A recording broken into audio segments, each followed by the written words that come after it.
ರಾಜ್ಯದ ಜನರ ಹಿತ ಕಾಯ್ತೀನಿ ಅಂತ ಸಚಿವರಾಗಿ ಪ್ರಮಾಣ ವಚನ ಸ್ವೀಕರಿಸಿರೋ ಜಮೀರ್ ಅಹ್ಮದ್ ಖಾನ್ ತಮ್ಮ ಸಂಬಂಧಿಕರಿಗೆ ಸಹಾಯ ಮಾಡಲು ಹೋಗಿ ರಾಜ್ಯದ ರೈತರನ್ನ ಸಂಕಷ್ಟಕ್ಕೆ ಸಿಲುಕಿಸಿದ್ದಾರೆ. ಈ ಕುರಿತು ಪ್ರಶ್ನಿಸಿದ್ರೆ ಬೇಲ್ ಕೊಟ್ಟಿರೋದು ನ್ಯಾಯಾಲಯ, ನಾನ್ ಕೊಟ್ಟಿದ್ದೀನ ಅಂತಾರೆ. ಇದರ ನಡುವೆ ಅವರ ಸಂಬಂಧಿ ಸಚಿವರ ಕಾರ್ನಲ್ಲಿ ರೀಲ್ಸ್ ಮಾಡಿದ್ದಾರೆ. ಇದರ ಕುರಿತು ಕೇಳಿದ್ರೆ ಜಮೀರ್ ಅಹ್ಮದ್ ನುಣುಚಿಕೊಳ್ಳೋ ಪ್ರಯತ್ನ ಮಾಡಿದ್ದಾರೆ. ಅದರ ಡೀಟೇಲ್ಸ್ ಎಲ್ಲಿದೆ ನೋಡಿ. ನೋಡ್ರಿ, ಯಾರೋ ಅಕ್ಬರ್ ಅಂತ ಇದಾರಂತ ಅರೆಸ್ಟ್ ಮಾಡ್ಕೊಂಡು ಬಂದಿರಂತೆಲ್ಲ. ಅವ್ನು ದುಡ್ಡು ತಗೊಂಡಿರೋದು ನಿಜ. ಅದು ಅವ್ನು ಕೂತ್ಕೊಂಡು ಅಷ್ಟಿಲ್ಲ, ಅವ್ರು ಹೇಳೋಷ್ಟಲ್ಲಿ ಅಷ್ಟಿಲ್ಲ, ದುಡ್ಡು ಕಡಿಮೆ ತಗೊಂಡಿದ್ದಾರೆ ಅಂತ ಕೂತ್ಕೊಂಡು ರಾಜಿ ಮಾಡಿ ಸೆಟಲ್ ಮಾಡ್ರಿ ಅಂತ ಹೇಳ್ತೀನಿ. ಕೇಳಿಸಿಕೊಂಡ್ರಲ್ಲ, ಸಚಿವ ಜಮೀರ್ ಅಹ್ಮದ್ ಖಾನ್ ಹೇಳಿದ್ದನ್ನ.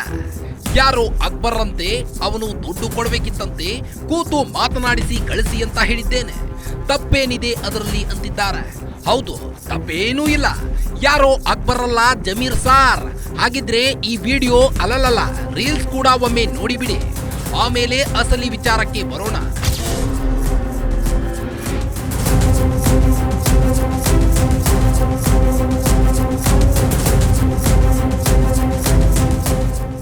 ಈಗ ಹೇಳಿ ಸ್ವಾಮಿ, ಅದ್ಯಾರೋ ಅಕ್ಬರ್ ಬಿನ್ ತಬರ್ ಅನ್ನೋದು, ಅದು ಹೇಗೆ ನಿಮ್ಮ ಸರ್ಕಾರಿ ವಾಹನದಲ್ಲಿ ರೀಲ್ಸ್ ಮಾಡ್ತಾನೆ ಅನ್ನೋದಕ್ಕೆ ಉತ್ತರ ಯಾವಾಗ ಕೊಡ್ತೀರಿ ಹೇಳಿ? ನಾನೇನು ತಪ್ಪೇ ಮಾಡಿಲ್ಲ ಅನ್ನೋ ಹಾಗೆ ಪೋಸ್ಟ್ ಕೊಡ್ತಿದ್ದೀರಲ್ಲ. ಈ ವಿಡಿಯೋ ನೋಡಿದ ಬಳಿಕ ನಿಮ್ಮ ಉತ್ತರ ಏನು ಸ್ವಾಮಿ? ಸಚಿವರ ಬಳಿ ನೂರಾರು ಜನ ಬರ್ತಾರೆ, ಅವರಿಗೆ ಸಹಾಯ ಮಾಡ್ತೀವಿ. ಸಹಾಯ ಮಾಡೋದೇ ತಪ್ಪಂತಿದ್ರಲ್ವಾ? ಈಗ ರಾಜ್ಯದ ಜನರ ಪ್ರಶ್ನೆಗೆ ಉತ್ತರ ಕೊಡಿ. ರೈತರಿಗೆ ವಂಚಿಸಿ ಸಚಿವರ ಕಾರಲ್ಲಿ ವಂಚಕ ಮಾಡಿದ ರೀಲ್ಸ್. ಪ್ರಶ್ನಿಸಿದ ಮಾಧ್ಯಮಗಳಿಗೆ ಉತ್ತರ ಕೊಡದೆ ಜಮೀರ್ ಎಸ್ಕೇಪ್.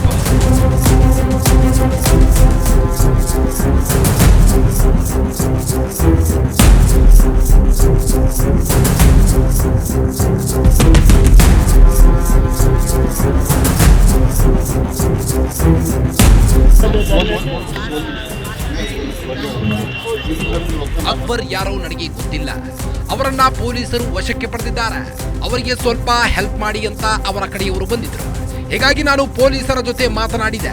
ಅದರಲ್ಲಿ ತಪ್ಪೇನು ಅಂತ ಪ್ರಶ್ನಿಸಿದ್ದ ಜಮೀರ್ ಅಹ್ಮದ್ ಖಾನ್ಗೆ ಗೊತ್ತಿಲ್ಲದಂತೆ ಅಕ್ಬರ್ ಅನ್ನೋನು ಅವರದ್ದೇ ಇಲಾಖೆ ಕಾರಿನಲ್ಲಿ ರೀಲ್ಸ್ ಮಾಡಿದ್ದಾನೆ.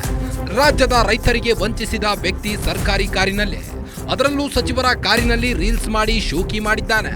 ಈ ಕುರಿತು ಮಾಧ್ಯಮಗಳು ಪ್ರಶ್ನೆ ಮಾಡಿದ್ರೆ, ನನಗೇನೂ ಗೊತ್ತಿಲ್ಲ, ನಮ್ಮದೇ ಇಲಾಖೆಯ ಕಾರು ಅಂತ ಹೇಗೆ ಹೇಳ್ತೀರಿ ಅಂತ ಪ್ರಶ್ನಿಸಿ ಸರಿಯಾಗಿ ಉತ್ತರ ಕೊಡದೆ ಜಮೀರ್ ಅಹ್ಮದ್ ಎಸ್ಕೇಪ್ ಆಗಿದ್ದಾರೆ.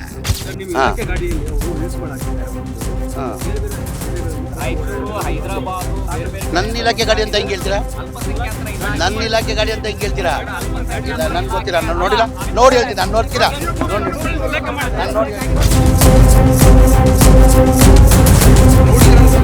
ಏನ್ ಸಾರ್, ನಿಮ್ಮದೇ ಇಲಾಖೆ ಗಾಡಿಯಲ್ಲಿ ರೀಲ್ಸ್ ಮಾಡ್ತಿದ್ದಾರಲ್ವಾ ಅಂದ್ರೆ, ನಮ್ಮದೇ ಇಲಾಖೆ ಗಾಡಿ ಅಂತ ಹೇಗೆ ಹೇಳ್ತೀರಿ?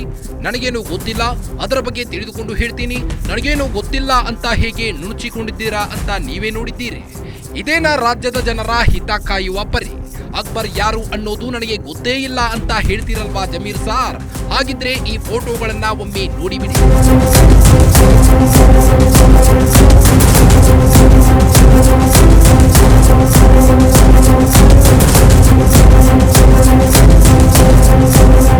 ಇದಕ್ಕೇನು ಹೇಳ್ತೀರಿ ಜನಾಬ್ ಜಮೀರ್ ಸಾರ್? ಅಕ್ಬರ್ ಅನ್ನೋನು ಗೊತ್ತೇ ಇಲ್ಲ ಅಂತೀರಿ. ಆತ ಗೊತ್ತೇ ಇಲ್ಲದಿದ್ದರೆ ಶಾಸಕಿ ಕನೀಜ್ ಫಾತಿಮಾ ಹುಟ್ಟುಹಬ್ಬದಲ್ಲಿ ಸಿಎಂ ಸಿದ್ದರಾಮಯ್ಯ ಜೊತೆಯಲ್ಲಿ ಅಕ್ಬರ್ ಜೊತೆ ನಿಂತು ಕ್ಲೋಸ್ ಅಪ್ ಫೋಟೋಗಳನ್ನ ಹೇಗೆ ತೆಗೆಸಿಕೊಂಡ್ರಿ? ಜೊತೆಗೆ ಅಕ್ಬರ್ ಜೊತೆ ಕ್ಲೋಸ್ ಅಪ್ ನಲ್ಲಿ ಸೆಲ್ಫಿ ಹೇಗೆ ತೆಗೆದುಕೊಂಡ್ರಿ? ಓಹೋ, ಇದು ಎಐ ಯುಗ ಅಲ್ವಾ? ಅದನ್ನ ಎಐ ನಲ್ಲಿ ಕ್ರಿಯೇಟ್ ಮಾಡಲಾಗಿದೆ ಅಂತ ಕೂಡ ಬೊಗಳೆ ಕೂಡ ಬಿಡ್ತೀರೇನೋ? ಆ ಬೊಗಳೆಯನ್ನು ಬಿಟ್ಟು ಬಿಡಿ, ಇನ್ನು ತಡಬೇಕೆ? ಜಮೀರ್ ವಿರುದ್ಧ ಇಷ್ಟೆಲ್ಲ ಹೇಳೋಕೆ ಕಾರಣ ರಾಜ್ಯದ ರೈತರಿಗೆ ಆಗಿರೋ ಅನ್ಯಾಯ ಮತ್ತು ಅನ್ಯಾಯ ಮಾಡಿರೋರ ಪರ ಜಮೀರ್ ನಿಂತಿರೋ ಪರಿ.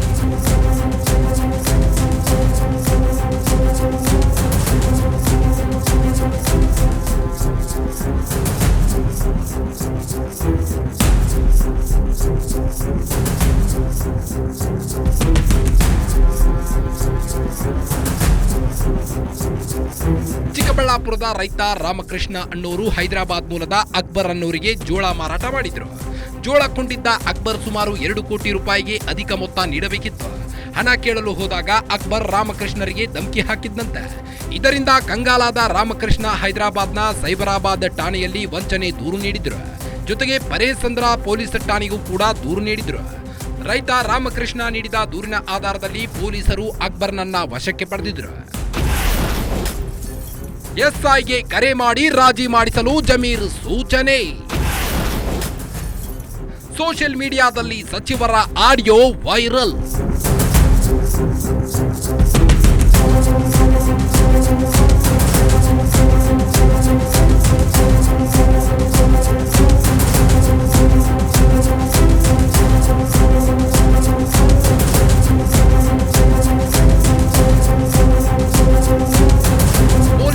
ಅಕ್ಬರ್ ವಶಕ್ಕೆ ಪಡೆದ ವೇಳೆ ಚಿಕ್ಕಬಳ್ಳಾಪುರ ಜಿಲ್ಲೆಯ ಪೆರೇಸಂದ್ರದ ಸಬ್ ಇನ್ಸ್ಪೆಕ್ಟರ್ ಜಗದೀಶ್ ರೆಡ್ಡಿಗೆ ಸಚಿವ ಜಮೀರ್ ಅಹ್ಮದ್ ಖಾನ್ ಕರೆ ಮಾಡಿದ್ರು. ಈ ವೇಳೆ ತಮ್ಮ ಪರಿಚಯದ ಅಕ್ಬರ್ ಅನ್ನೋರನ್ನ ಪೊಲೀಸ್ ಠಾಣೆಗೆ ಕರೆ ತಂದಿದ್ರಂತೆ. ಆತ ಹಣ ಕೊಡಬೇಕಿರುವುದು ನಿಜ, ಆದರೆ ಆ ವ್ಯಕ್ತಿ ಹೇಳಿದಷ್ಟು ಹಣ ಕೊಡಬೇಕಿಲ್ಲ. ಹೀಗಾಗಿ ಅವರಿಬ್ಬರ ನಡುವೆ ರಾಜಿ ಮಾಡಿಸಿ ಅಂತ ಎಸ್ಐಗೆ ಸೂಚನೆ ನೀಡಿದ್ರು. ಇದೊಂಥರ ಮನವಿ ರೀತಿ ಕೂಡ ಇತ್ತು. ಹೀಗೆ ಜಮೀರ್ ಮಾಡಿದ್ದ ಆಡಿಯೋ ಸಂಭಾಷಣೆ ಕೂಡ ಫುಲ್ ವೈರಲ್ ಆಗಿತ್ತು. ಸಚಿವರು ಸೆಂಟಿಮೆಂಟಲ್ಗೆ ಇಳಿದಿದ್ದಾರೆ ಅಂತ ಕೆಲವರು ಜಮೀರ್ ವಿರುದ್ಧ ಕಿಡಿಕಾರಿದ್ರು. ಇದಾಗುತ್ತಿದ್ದಂತೆ ಚಿಕ್ಕಬಳ್ಳಾಪುರಕ್ಕೆ ಜಮೀರ್ ಭೇಟಿ ನೀಡಿದ್ದಾಗ ಹೈಡ್ರಾಮಾ ನಡೆದು ಹೋಗಿತ್ತು. ತಮಗೆ ನ್ಯಾಯ ಕೊಡಿಸುವಂತೆ ಜಮೀರ್ಗೆ ರೈತನ ಮನವಿ. ವ್ಯಾಪಾರಿಗಳಿಂದ ಬಾಕಿ ಇರೋ ಹಣ ಕೊಡಿಸಲು ಒತ್ತಾಯ.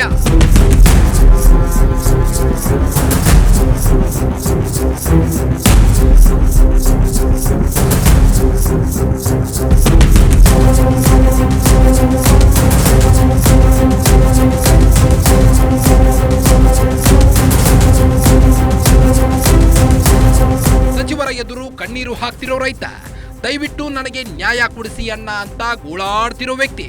ಮೊದಲು ನಾನು ಹೇಳೋದು ಕೇಳಪ್ಪ ಅಂತ ರೈತನನ್ನ ದಬಾಯಿಸ್ತಿರೋ ಸಚಿವ ಜಮೀರ್, ನನಗೆ ನ್ಯಾಯ ಸಿಗದೆ ಇದ್ರೆ ಸತ್ತು ಹೋಗ್ತೀನಿ ಅಂತ ಕಣ್ಣೀರು ಹಾಕ್ತಿರೋ ಅಮಾಯಕ.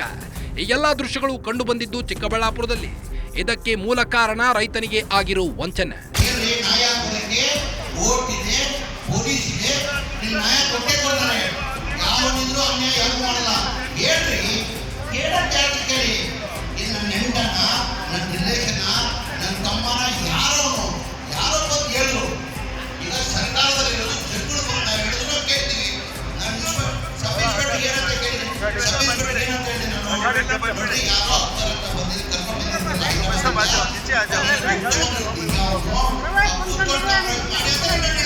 ದಯವಿಟ್ಟು ನನಗೆ ನ್ಯಾಯ ಕೊಡಿಸಿ ಅಂತ ರೈತ ಮನವಿ ಮಾಡಿದ್ದ.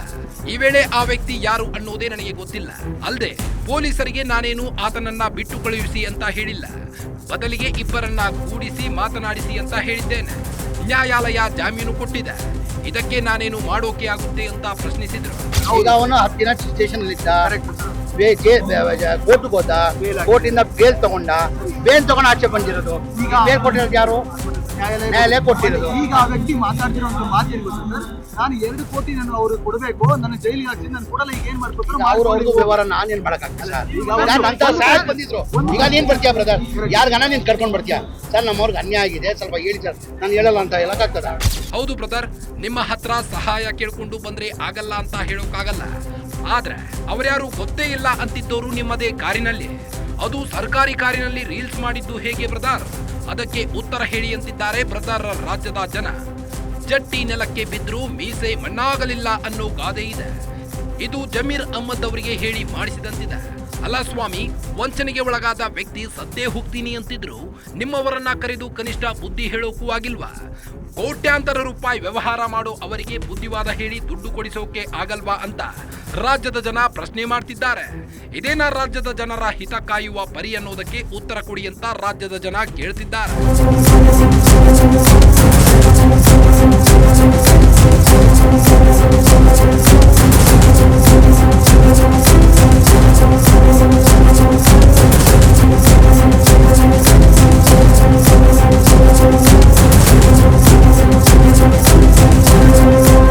ಒಟ್ನಲ್ಲಿ ತಮ್ಮ ಸಂಬಂಧಿಕರ ಹಿತ ಕಾಯಲು ರಾಜ್ಯದ ರೈತರ ಹಿತ ಬಲಿ ಕೊಟ್ಟಿರೋ ಸಚಿವ ಜಮೀರ್ ಅಹ್ಮದ್ ಖಾನ್ ಈಗಲಾದರೂ ಎಚ್ಚೆತ್ತುಕೊಳ್ಳಬೇಕಿದೆ. ತಮ್ಮ ಸಂಬಂಧಿಕರಿಂದ ರಾಜ್ಯದ ರೈತರಿಗೆ ಆಗಿರೋ ಅನ್ಯಾಯವನ್ನ ಸರಿಪಡಿಸಬೇಕಿದೆ. ಈ ಮೂಲಕ ರಾಜ್ಯದ ಅನ್ನದಾತರಿಗೆ ನ್ಯಾಯ ಕೊಡಿಸಬೇಕಿದೆ. ಇಲ್ಲದಿದ್ದರೆ ರಾಜ್ಯದ ಜನರ ಆಕ್ರೋಶಕ್ಕೆ ತುತ್ತಾಗೋದು ಪಕ್ಕಾ. ಇದಾಗಿತ್ತು ಈ ಹೊತ್ತಿನ ವಿಶೇಷ. ನೋಡ್ತಾ ಇರಿ, ಇದು ಗ್ಯಾರಂಟಿ ನ್ಯೂಸ್. ಖಚಿತ, ನ್ಯಾಯ ನಿಶ್ಚಿತ.